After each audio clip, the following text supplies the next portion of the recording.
परम वंदनीय, परम पूजनीय 2400 तीर्थंकर भगवान, पंच परमेष्टि भगवान तथा ज्ञानी, ध्यानी, त्यागी, तपस्वी समस्त ऊर्जा पुरुषों के साथ दादा गुरुदेव, आचार्य भगवान, तपसी जी मार साहब, माता जी मार साहब आदि उपकारी चरणों में हम सब अत्यंत भावभक्ति के साथ वंदन नमस्कार अर्पित करेंगे। अन्य सहयोगी सतीमंडल, उपस्थित धर्म प्रेमी, श्रद्धावान, जिज्ञासु भाइयों तथा सुशील बहनों, हमारा भारत देश त्योहारों का देश है, संस्कृति को संभालने वाला देश है और हमारे देश में 4 प्रकार के वर्णों की परंपरा चली आ रही है। 4 प्रकार के वर्ण यानी ब्राह्मण, क्षत्रिय, वैश्य और शूद्र, और चारों ही वर्णों के अंदर अपनी अपनी दिवाली मनाई जाती है। जैसे ब्राह्मणों की दिवाली यानी श्रावणी पूनम, आज की राखी पूनम है, यह ब्राह्मणों की दिवाली है। क्षत्रियों की दिवाली दशहरे के समय आती है, शस्त्रों की पूजा करते हुए। वैश्यों की दिवाली के दिन बही खाता आदि की पूजा और आदि का सारा व्यापार, ये वैश्यों की दिवाली है।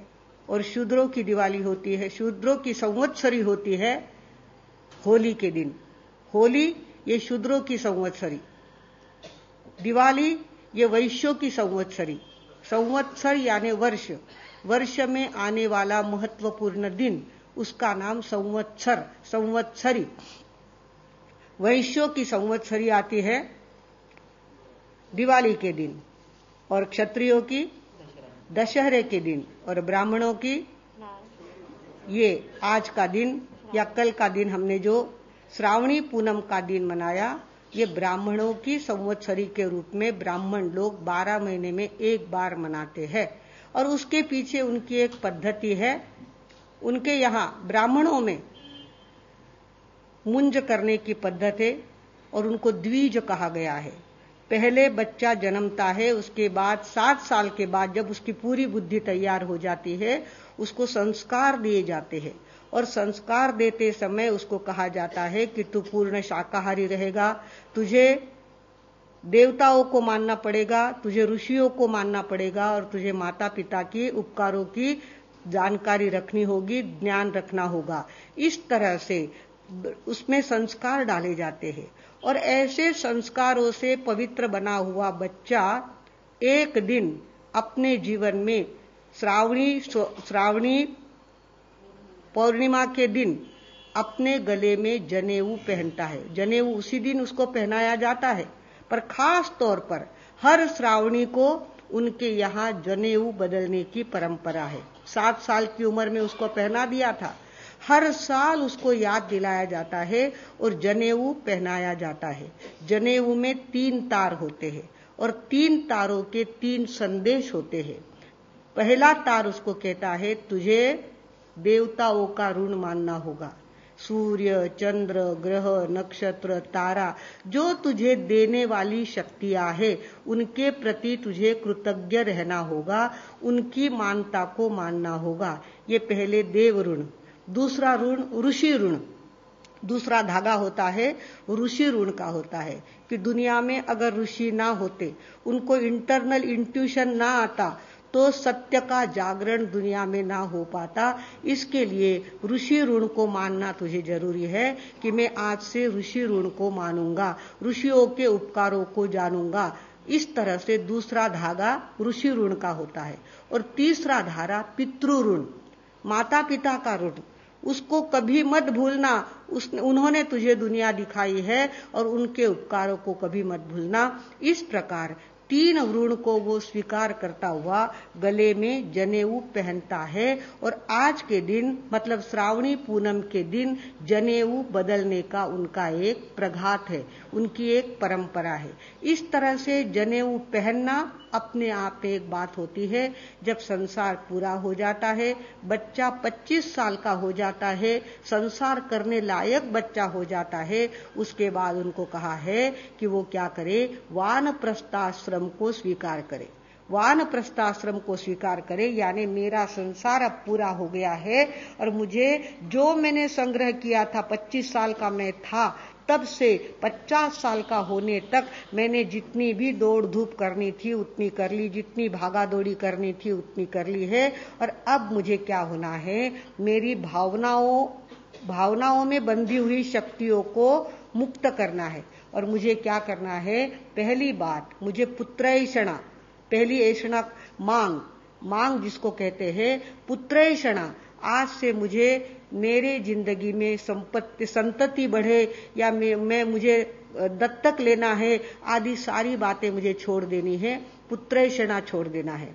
दूसरी बात वित्तैषणा यानी पैसा कमाने की जो दौड़ धूप है अब मुझे कम करनी है, वित्तैषणा कम करनी है। और तीसरी बात लोकेषणा, लोग क्या कहेंगे, लोगों में अच्छा दिखना चाहिए आदि लोकेषणा भी मुझे छोड़ देनी है। तो 25 साल तक वो धागा गले में रखता है और उसके बाद उस धागे का आज के दिन ही त्याग भी करता है, तीनों धागे छोड़ देता है। और जनेऊ का धागा पवित्र है, वो इधर उधर तो नहीं फेंक देना चाहिए, उस धागे को संभाल कर रखते हैं। और आज ही के दिन, श्रावणी पूनम के दिन, वो धागा कि इतना पवित्र धागा जिसके अंदर हमने दृढ़ संकल्प किया था, जिसको लेकर के आज हमने शुभ संकल्प के द्वारा पुत्रैषणा, वित्तैषणा और लोकेषणा तीनों प्रकार की मांग आज हमने छोड़ दी है। इस प्रकार का वो पवित्रता से ओतप्रोत धागा है, वो धागा इधर उधर नहीं जाना चाहिए। तो हर ब्राह्मण ने उस धागे को अपने बहन की कलाई में, उस धागे को बहन के हाथ में दिया और बहन ने उस धागे को क्या किया, अपने भाई के कलाई पर बांधने का सत प्रयास किया। वो धागा बांधने की परंपरा हमारे देश की प्राचीन परंपरा है और वो धागा इतना पवित्र होता है, वो इधर उधर नहीं फेंका जाना चाहिए। इसके लिए वो बहन भाई के कलाई पे बांध करके कहती है कि भैया पहले तूने जनेऊ पहना, फिर तूने जनेऊ छोड़ दिया और अब छोड़ने के बाद भी तेरी पवित्रता वैसी की वैसी रहनी चाहिए, तेरी शक्ति दिन दुनी और रात चौगनी बढ़नी चाहिए। इस भावना के साथ तेरा ही गले का धागा मैं तेरे हाथ में आज बांध रही हूं। और इस तरह से कलाई में धागा बांधने की परंपरा हमारे यहाँ पे चालू हो गई। भगवानों, ये धागा नहीं, बहुत बड़ी शक्ति है और इस शक्ति का जागरण आज के दिन हर भाई को करने का गोल्डन चांस अपने प्रांगण में उतरता है। भगवानों, याद रखें कि एक जवान आदमी के सामने खड़ी होकर के 16 श्रृंगार सजी हुई और हंसी मस्करी करती हुई भाई के भाल पे तिलक लगाती है, हाथ का स्पर्श करती हुई हाथ में धागा बांधती है, फिर भी भाई के मन में यत्किंचित भी विकार की भावना जागृत नहीं होती, जबकि निगेटिव पॉजिटिव है।